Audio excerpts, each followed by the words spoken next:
এই জগতে কেউই অমর হতে পারে না।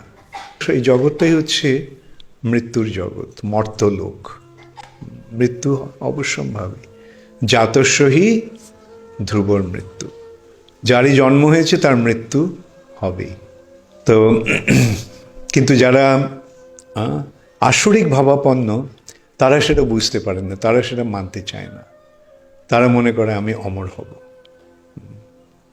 মানে এই অর্থাৎ এই জগৎটাকে আমি ভোগ করব, আমি এই জগতের উপরে আধিপত্য করব। সেইটাই হচ্ছে মায়া। মায়া মানে ভগবানকে ভুলে গিয়ে এই জগৎটাকে সত্য বলে মনে করা। মিয়তে অনায়া, যা নয় সেটাকে সত্য বলে মনে করা। মায়া, যা নয়। মা মানে না, আর ইয়া, যা নয়